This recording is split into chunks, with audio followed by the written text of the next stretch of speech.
Welcome in next class. तो इसके पूरे क्लास में आपको संयोजकता बॉन्ड सिद्धांत को बताया गया था, यानी वैलेंसी बॉन्ड थ्योरी को बताया गया था। तो आप देखते हैं उसमें एक शब्द आ गया था अतिव्यापन ओवरलैपिंग। तो अतिव्यापन करते हैं, आखिर होता क्या है देखते हैं आज। यानी अतिव्यापन ओवरलैपिंग मीन्स क्या होगा। तो अतिव्यापन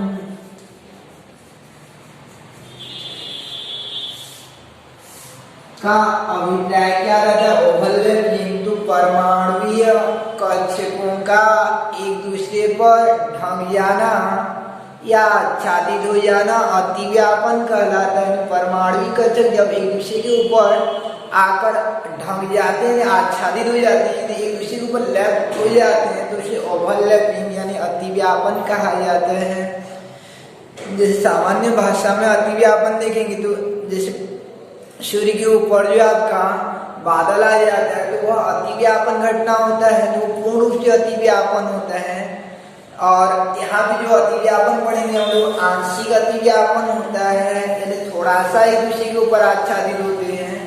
तो अतिव्यापन का सामान्यतः अर्थ होता है कि परमाणुीय कक्षकों का, जैसे यस कक्षक लेगा, यस कक्षक एक दूसरे पर ढंक जाना यानी एक दूसरे के ऊपर आ जाना या आच्छादित हो जाना अतिव्यापन कहलाता है। जैसे एक हाथ के ऊपर दूसरा हाथ आ जाता है, यानी हाथ आ जाता है, ढंक जाता है, तो वह घटना जो है अतिव्यापन कहलाता है। यानी परमाणुीय कक्षकों का एक दूसरे पर आच्छादित हो जाना अतिव्यापन कहलाता है, एक दूसरे के ऊपर ढंक जाना अतिव्यापन कहलाता है। इस प्रकार से अतिव्यापन का परिभाषा हो जाएगी आपका कि अतिव्यापन मीन्स हो जाता है परमाणुीय कक्षकों का एक दूसरे पर आच्छादित होना अतिव्यापन कहलाता है, एक दूसरे के ऊपर ढंक जाना अतिव्यापन कहलाता है। अब देखते हैं हम लोग अतिव्यापन के प्रकार यानी टाइप्स ऑफ ओवरलैपिंग। तो अतिव्यापन के प्रकार, तो ये अतिव्यापन जो है 3 प्रकार का होता है। तो अतिव्यापन मीन्स क्या हो गया, परमाणुीय कक्षकों का एक दूसरे पर आच्छादित होना अतिव्यापन कहलाता है। यह अतिव्यापन 3 प्रकार का होता है, जिनमें से पहला होता है आपका एसएस अतिव्यापन, यानी एसएस ओवरलैपिंग जो है। तो रही बात एसएस अतिव्यापन किसे कहते हैं, एसएस ओवरलैपिंग मीन्स क्या रहता है। तो एसएस ओवरलैपिंग बोला जाएगा, अतिव्यापन बोला जाएगा। तो याद रखिए ना कि पहला परमाणु का एक तो एस कक्षक भाग लेगा, चाहे वो 1s हो सकता है या 2s हो सकते हैं।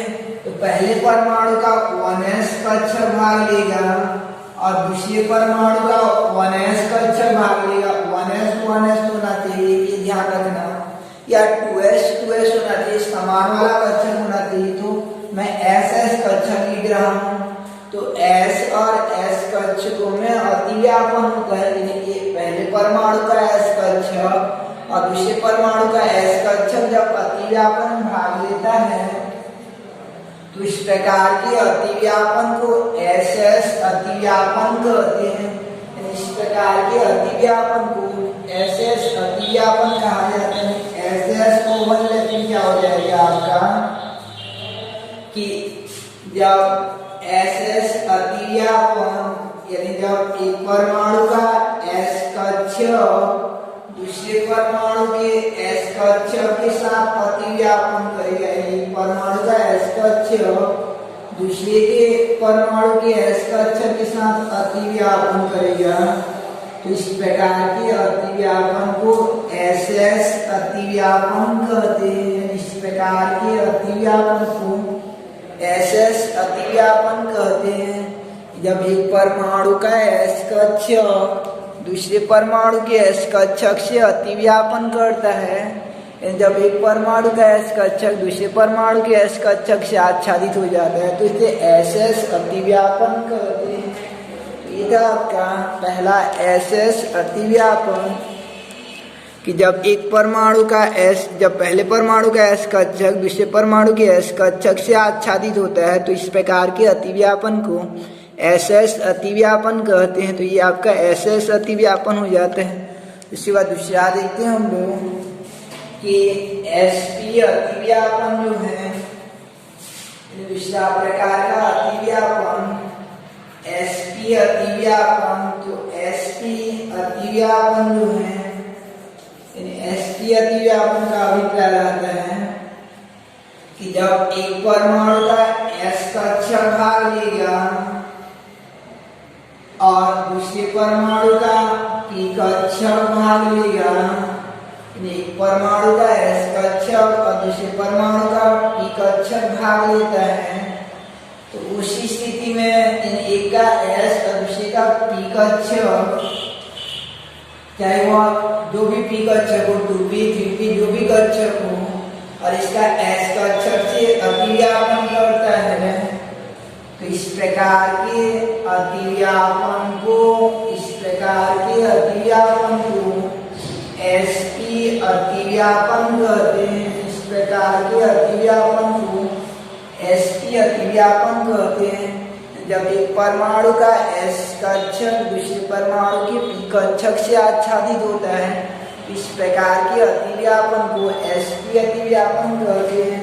तो ये आपका SP अतिव्यापन हो जाता है कि SP अतिव्यापन मीन्स होगा आपका कि जब पहले परमाणु का S कक्षक दूसरे परमाणु के P कक्षक से आच्छादित होता है, तो इस प्रकार के अतिव्यापन को SP अतिव्यापन कहते हैं। इसके बाद तीसरा प्रकार का अतिव्यापन देखते हैं हम लोग। तीसरा प्रकार का अतिव्यापन हो जाता है आपका PP अतिव्यापन। तो PP अतिव्यापन जो है, तीसरा प्रकार का PP अतिव्यापन, तो ये PP अतिव्यापन दो प्रकार का होता है। PP अतिव्यापन दो प्रकार का होता है। पहला होता है PP अक्षीय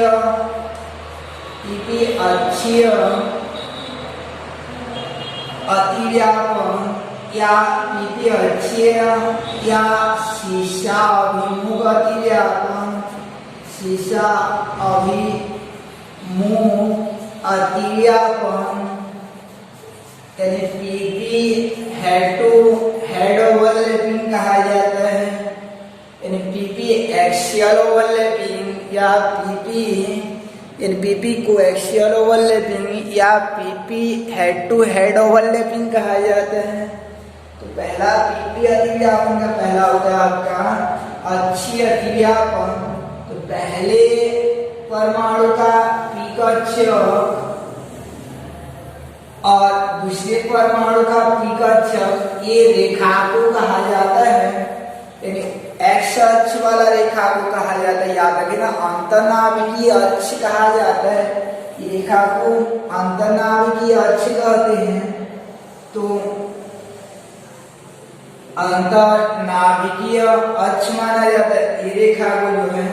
तो जब परमाणुीय कक्षकों का ऐसा, जब PP कक्षकों का ऐसा अंतर्नाभिकीय अक्ष की अनुदिश अतिव्यापन होता है, दोनों एक ही दिशा में अक्ष के अनुदिश अतिव्यापन करते हैं, इस प्रकार के अतिव्यापन को PP अक्षीय अतिव्यापन कहते हैं। इस प्रकार के अतिव्यापन को PP अक्षीय अतिव्यापन कहा जाता है। इस प्रकार के अतिव्यापन को PP अक्षीय अतिव्यापन कहते हैं, अक्षीय अतिव्यापन कहा जाता है। और जबकि अगर P कक्षकों का, यानी P कक्षक दूसरा PP दो प्रकार का अतिव्यापन करते हैं। पहला PP अक्षीय अतिव्यापन, दूसरा PP, ये दूसरा प्रकार का PP पार्श्वीय या पार्श्ववर्तीय अतिव्यापन, पार्श्वीय या पार्श्ववर्तीय अतिव्यापन में साइड वाइज ओवरलैपिंग जो है, PP पार्श्वीय या साइड वाइज ओवरलैपिंग। तो इसके लिए क्या किया जाता है कि ये P कक्षकों का ऐसे अंतर्नाभिकीय अक्ष के लंबवत, ये अक्ष है तो इसके लंबवत लिया जाता है P कक्षक को। इसके इसके लंबवत लेंगे, यानी अंतर्नाभिकीय अक्ष के लंबवत लिया जाता है। तो ये वाला अक्ष को अंतर्नाभिकीय अक्ष माना जाता है, तो उसको अक्ष के लंबवत, यानी ये एक्स अक्ष के, ये वाला अक्ष के लंबवत लेंगे और इनको अतिव्यापन करवाते हैं। तो इस स्थिति में ये ऊपर ऊपर वाला आपस में स्पर्श करते हैं और नीचे नीचे वाला पालिया आपस में स्पर्श करते हैं। तो ऐसा अतिव्यापन को पीपी पार्श्वीय अतिव्यापन कहा जाता है।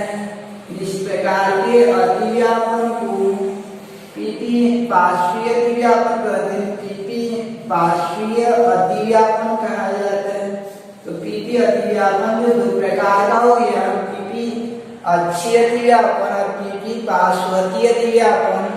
तो पीपी अक्षीय अतिव्यापन किसे कहते हैं कि परमाणुीय कक्षकों का अंतर्नाभिकीय अक्ष के अनुदिश अतिव्यापन को पीपी अक्षीय अतिव्यापन कहते हैं।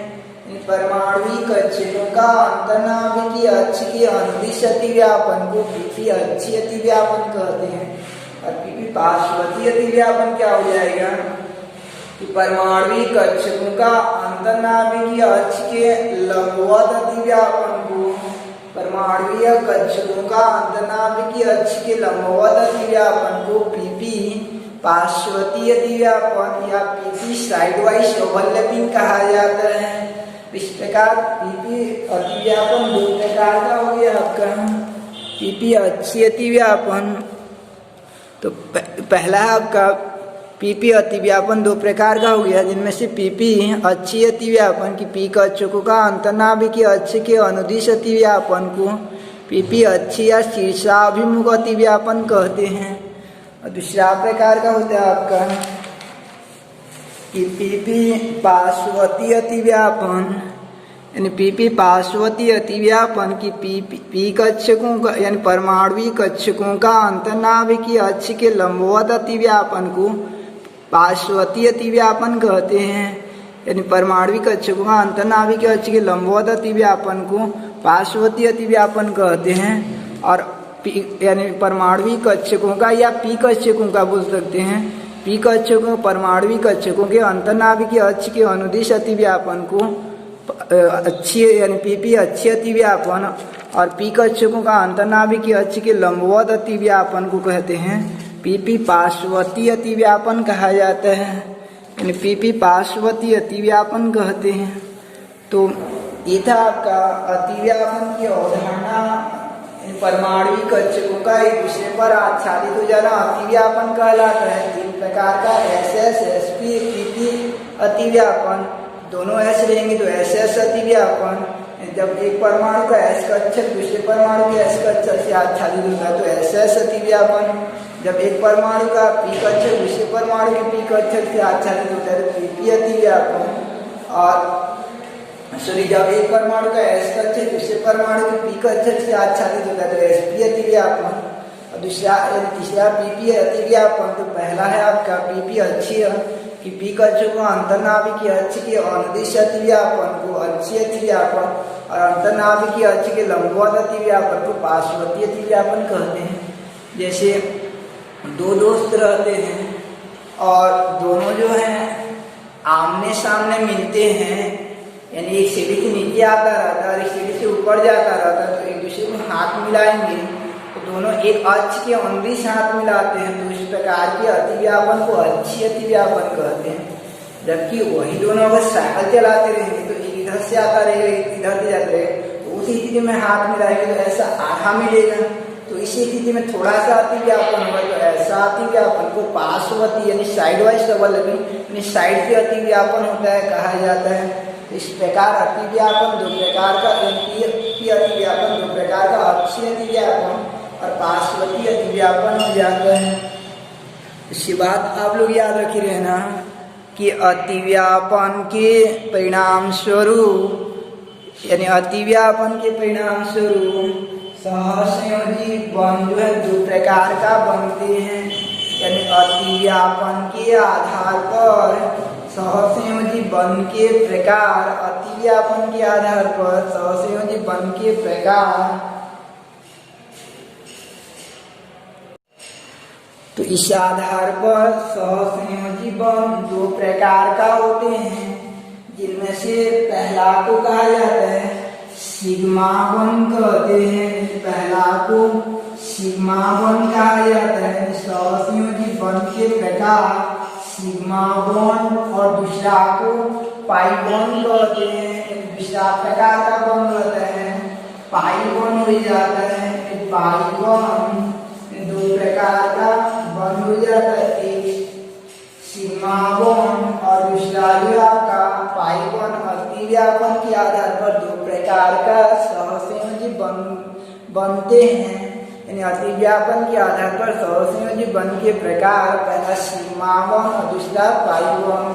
तो देखते हैं हम लोग सिग्मा बन किसे कहते हैं और दूसरा पाई बन किसे कहा जाता है। सिग्मा बन किसे कहते हैं, दूसरा पाई बन किसे कहा जाता है। तो सिग्मा बन किसे कहेंगे, तो याद रख लेना एस एस अतिव्यापन या एसपी अतिव्यापन या पीपी अतिव्यापन, पीपी अच्छी अतिव्यापन, इन तीनों अतिव्यापन के फलस्वरूप जो बन बनता है और दोनों परमाणुओं को जोड़कर रखता है, जो सहसंयोजी बन बनता है, उस सहसंयोजी बन को कहा जाता है सिग्मा बन कहा जाता है। कब, जबकि एस एस अतिव्यापन होता है। तो इसी स्थिति में जैसे हाइड्रोजन वाला एग्जाम्पल लेंगे, तो हाइड्रोजन का एग्जाम्पल को पढ़ेंगे नेक्स्ट डे जो है, तो इस समय दोनों हाइड्रोजन का 1s भाग लेता है और दोनों हाइड्रोजन को जोड़कर रखता है। इस दौरान हाइड्रोजन और हाइड्रोजन के मध्य बनने वाला सहसंयोजी बन को सीमा बन कहा जाता है। इस प्रकार सीमा बन कब बनता है, जबकि एस एस अतिव्यापन होता रहता है तो सीमा बन बनेगा। दूसरा कंडीशन की सीमा बन कब बनता है, जब एस एस यानी एसपी अतिव्यापन होता रहता है, तो उसी स्थिति में भी सीमा बन बनता है। और तीसरा प्रकार का, जबकि पीपी अच्छी अतिव्यापन होता रहता है, तो बनने वाला बन को सीमा बन कहा जाता है। यानी ये वाला यहाँ भी जो बन बनेगा दोनों परमाणुओं को जोड़कर रखेगा, वो बन को भी कहा जाता है सीमा बन कहा जाता है।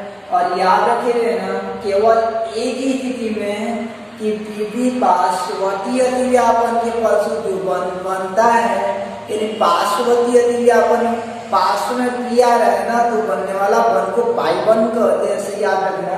तो केवल पार्श्ववर्ती अतिव्यापन के फलस्वरूप बनने वाला बन, यानी यहाँ पे जो बन बनेगा, याद रखना ऊपर नीचे दोनों तरफ टच हो रहा है, दो तो बन नहीं बना, एक ही बन बन रहा है। जैसे हाथ का ये दोनों जो है ऊपर और नीचे वाला टच होता है, उंगली और अंगूठा जो है, तो एक ही हाथ है तो एक ही बन बन रहा है, एक ही हाथ है, तो ऐसे यहाँ पे एक ही बन बनता है। और ये बन को कहा जाता है पाई बन कहते हैं, इस बन को पाई बन कहा जाता है। तो सिग्मा बन कब बनता है, जब एस एस अतिव्यापन होता है या एसपी अतिव्यापन होता है या पीपी शीर्षाभिमुख अतिव्यापन होता है। और पाई बॉन्ड कब बनता है, जबकि पीपी पार्श्ववर्ती अतिव्यापन बनता है।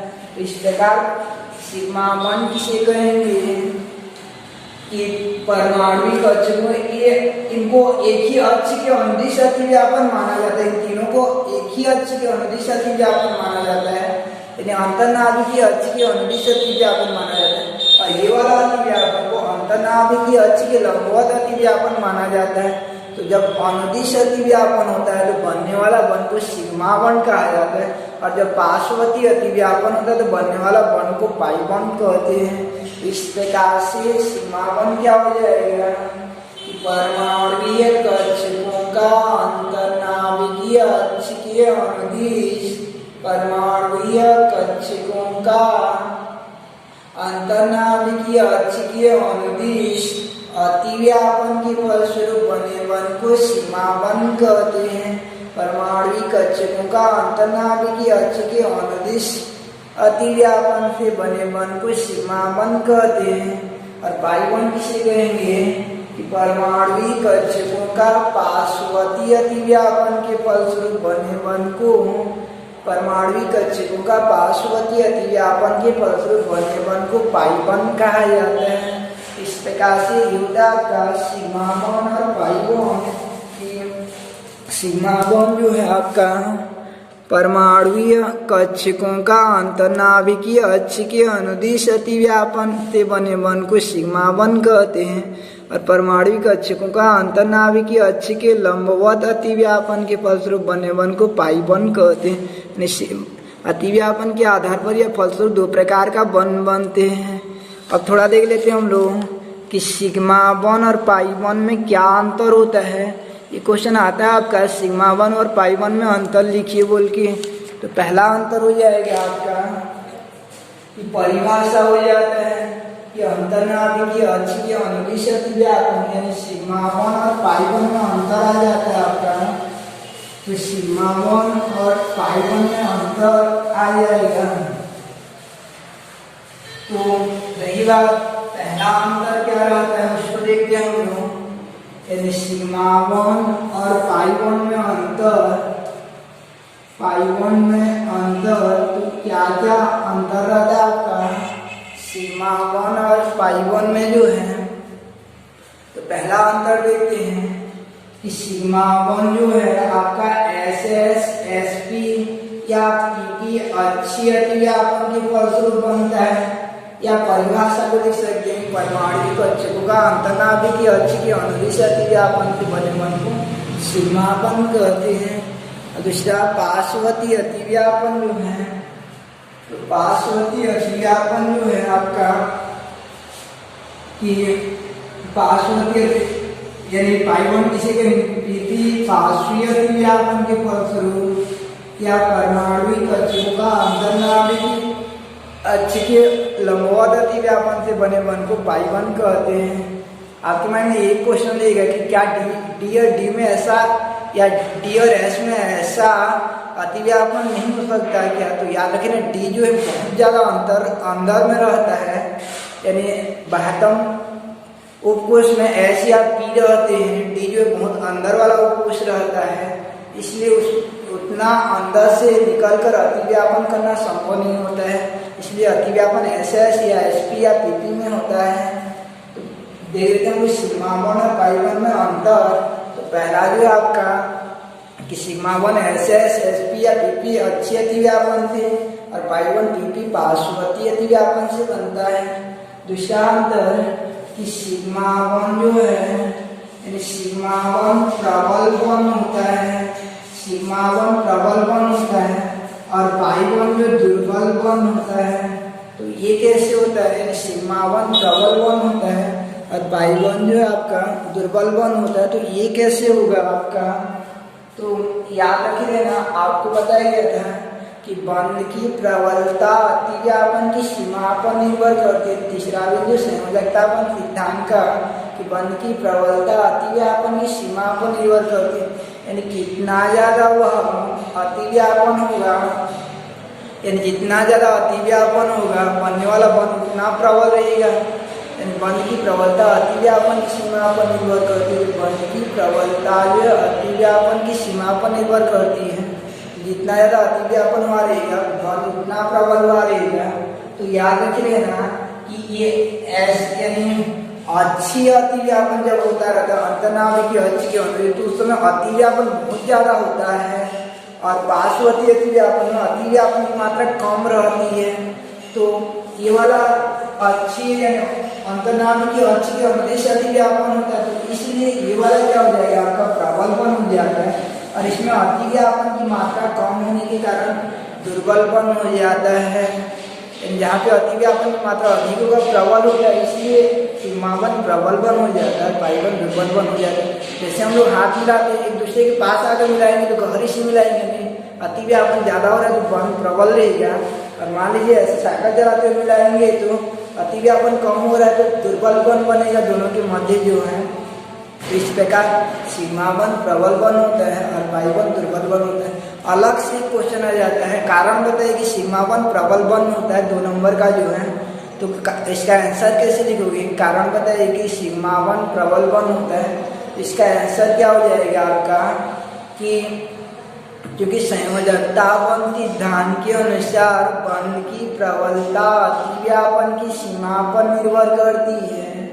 क्योंकि संयोजकता बंध सिद्धांत के अनुसार बंध की प्रबलता अतिव्यापन की सीमा पर निर्भर करती है।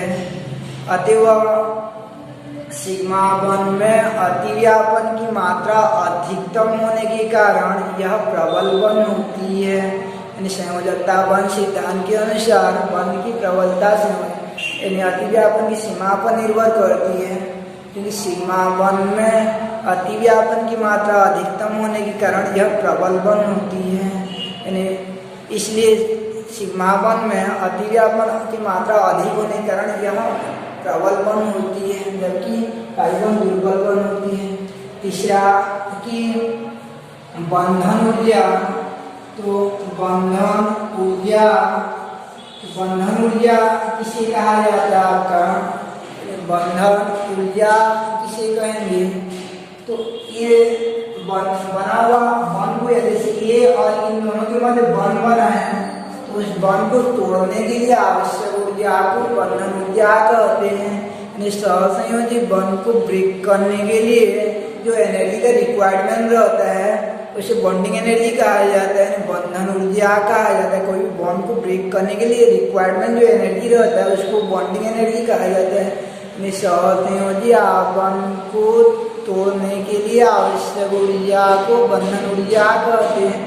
तो किसकी बंधन ऊर्जा अधिक होगा? जो प्रबल बंध रहेगा, क्योंकि सिग्मा बंध प्रबल बंध है तो प्रबल वाला को तोड़ने के लिए अधिक मेहनत करना पड़ेगा। तो सिग्मा बंध जो है इनकी बंधन ऊर्जा अधिक होती है और इसका बंधन ऊर्जा जो है कम होती है।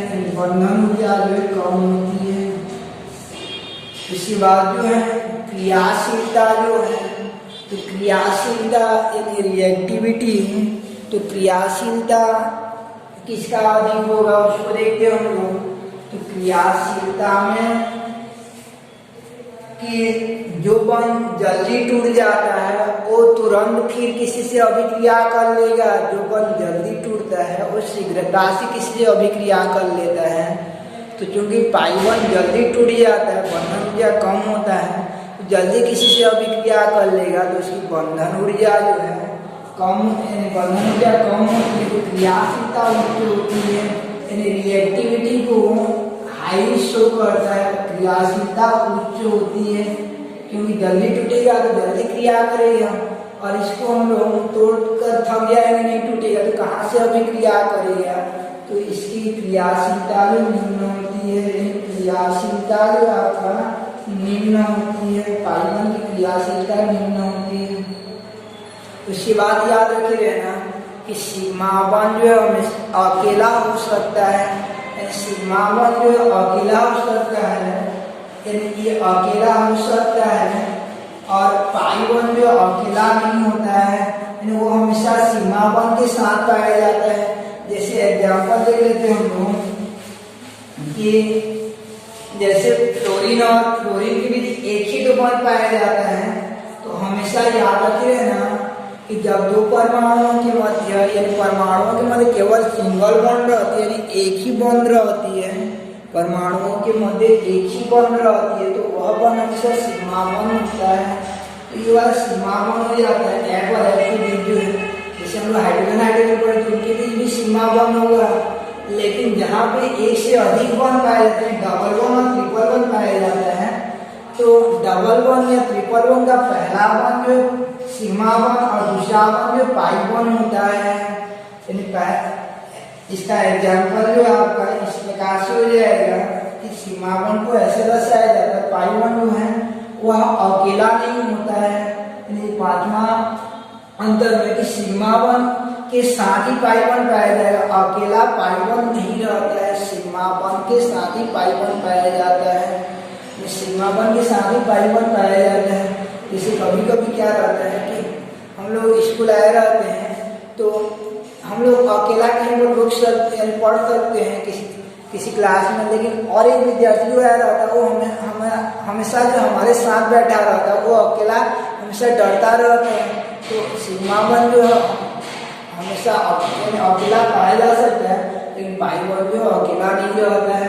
जैसे ऑक्सीजन में पहला बल सिग्मा वन और दूसरा बल पाई वन होता है, या नाइट्रोजन में जैसे विचार करेंगे तो नाइट्रोजन का इन 3 बॉन्ड में से एक बॉन्ड में सिग्मा वन होगा, 3 बॉन्ड रहेगा तो 3 बॉन्ड में से बीच वाला जो सिग्मा वन रहता है ऊपर नीचे वाला पाई वन, और 2 बॉन्ड रहता है तो किसी भी सिग्मा और पाई मान सकते हैं, और 3 रहेगा तो बीच वाला सिग्मा और ऊपर नीचे पाई। तो हमेशा सिग्मा के साथ ही पाई वन पाया जाता है। पाई वन का यानी स्वतंत्र अस्तित्व संभव नहीं होता है, अकेला जो नहीं हो सकता, पाई वन अकेला हो सकता है। तो इस प्रकार से ये था आपका सिग्मा वन और पाई वन में अंतर, कि पहला अंतर हो जाता है आपका कि अच्छी अतिव्यापन से बनता है और पार्श्ववर्ती अतिव्यापन से प्रबल होता है, ये दुर्बल बन होता है। बंधन ऊर्जा अधिक होती है, बंधन ऊर्जा निम्न होती है, क्रियाशीलता जो कम होती है और क्रियाशीलता अधिक होती है पाई वन की, ये याद रखे रहना।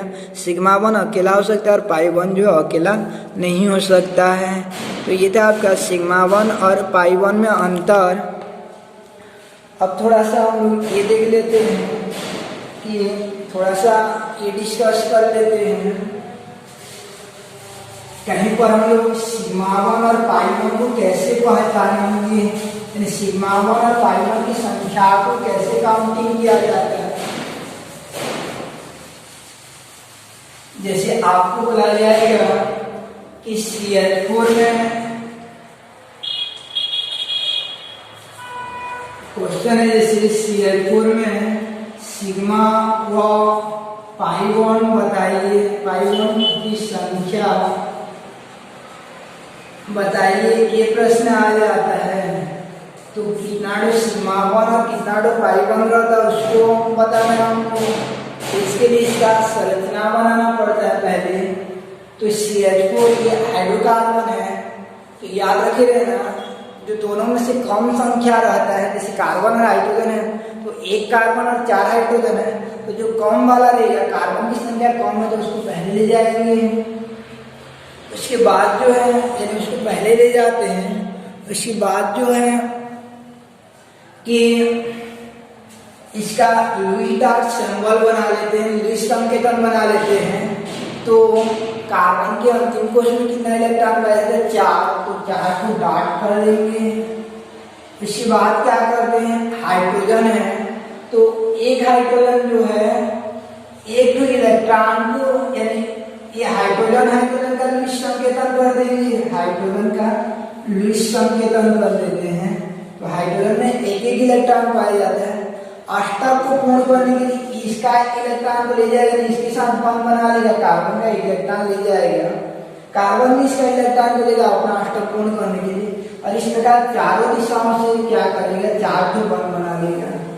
सभी हाइड्रोजन के साथ जो है एकल एकल बंध द्वारा जुड़ जाते हैं, और एकल बंध जो हमेशा क्या बंध रहता है आपका सीमा बंध रहता है। तो ये एक सीमा बंध ऊपर दिशा में, ये एक सीमा बंध, ये एक सीमा बंध और ये एक सीमा बंध। तो सीमा बंध कितना बन गया आपका 4, सीमा बंध इक्वल टू 4, और पाई बंध नहीं बन रहा है, पाई बंध नहीं बन रहा है, तो पाई बंध इक्वल टू क्या हो जाता है 0।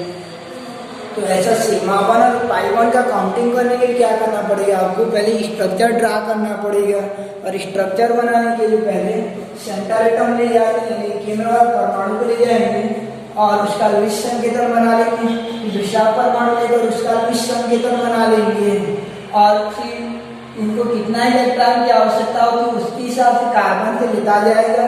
तो जितना लेता जाएगा उतना बंध बनता जाता है, और एक एक बंध बना है तो सभी सिग्मा होंगे, और लास्ट में सिग्मा और पाई वन की संख्या को काउंटिंग कर लेते हैं। जैसे आपको ये बोला जाएगा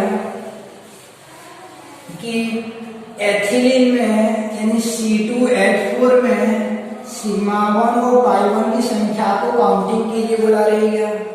तो अभी तक की स्थिति में जो है आपका यानी अभी तक की स्थिति में केवल एक कार्बन था और 2 कार्बन हो गया, 4 हाइड्रोजन हो गया।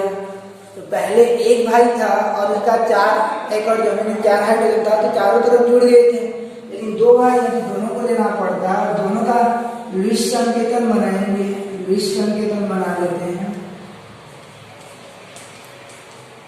अब दोनों का लुईस संकेतन बना लेते हैं, दो भाई हैं तो दोनों को बराबर बंटवारा करना पड़ता है। याद रखे रहना कि संरचना बनाने के लिए दोनों का बराबर बंटवारा करते हैं। तो इधर आपका 2 हाइड्रोजन रख देंगे और इधर 2 हाइड्रोजन रख देते हैं। एक हाइड्रोजन जो इसके साथ सिंगल बॉन्ड द्वारा जुड़ जाता है, दूसरा वाला इसके साथ सिंगल बॉन्ड द्वारा जुड़ जाता है। इधर भी ऐसा होगा आपका कि ये हाइड्रोजन के साथ सिंगल बॉन्ड द्वारा और ये हाइड्रोजन के साथ जो सिंगल बॉन्ड द्वारा जुड़ जाएगा। अब जुड़ने वाला कुछ नहीं बचा है, बंटवारा हो गया 2 भाई और 4 एकड़ जमीन है, दोनों को 2-2 एकड़ दे दिए। फिर और जोड़ने के लिए कुछ नहीं है तो दोनों क्या हो जाते हैं कि एक ही द्वास इस प्रकार से आपस में जुड़ जाएंगे। इसका 2 इलेक्ट्रॉन और इसका 2 इलेक्ट्रॉन दोनों जो है आपस में जुड़ जाते हैं। इस प्रकार एथिलीन का संरचना हो जाता है C2H4। तो नंबर ऑफ सिग्मा बॉन्ड कितना हो जाएगा 1 2 3 4 सभी एकल बॉन्ड सिग्मा बॉन्ड होंगे। और ये डबल बॉन्ड बन रहा है कार्बन कार्बन के बीच जो डबल बॉन्ड बन रहा है। तो डबल बॉन्ड का एक बॉन्ड सिग्मा और दूसरा वाला क्या हो जाएगा पाई बॉन्ड।